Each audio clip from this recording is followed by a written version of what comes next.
You might be wondering, why is everything in my life feeling like a struggle right now? It's no accident.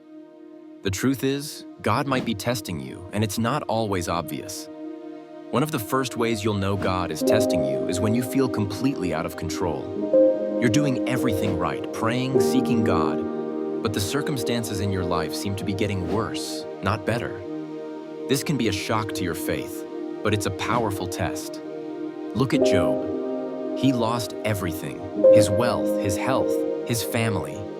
But in his suffering, God was refining him. Job 23:10.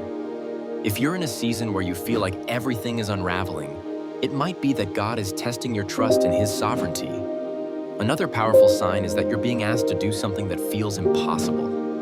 Maybe it's forgiving someone who's deeply hurt you, or walking away from a dream you've had for years, or stepping into a new role that terrifies you. It feels like God is pushing you past your limits. Remember when God called Abraham to sacrifice Isaac? It wasn't because he wanted Isaac's life, but because he wanted Abraham's obedience. Genesis 22:1-18. God's tests often stretch you beyond what you thought was possible, not to break you, but to strengthen your faith and trust in him. The third way you'll know God is testing you is when you're forced to wait. And waiting is rarely easy. In fact, it can feel like God is silent, distant, or even unresponsive.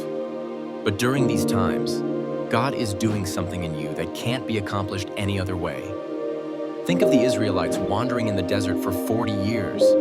God wasn't punishing them, he was preparing them. In the same way, if you're stuck in a waiting season, it might feel like God isn't answering, but he's developing patience and endurance in you. Romans 5:3-4. So, if you're in a place of waiting, struggling with obedience, or feeling like you're losing control, it could be that God is testing your faith, your patience, and your trust. Don't rush through the process. Instead, lean into it, because these tests are often the key to the deeper, more abundant life God has for you. He's not trying to break you. He's trying to build you into something stronger, something more like his Son. The question is, will you stay the course, or will you give up when the test gets too tough?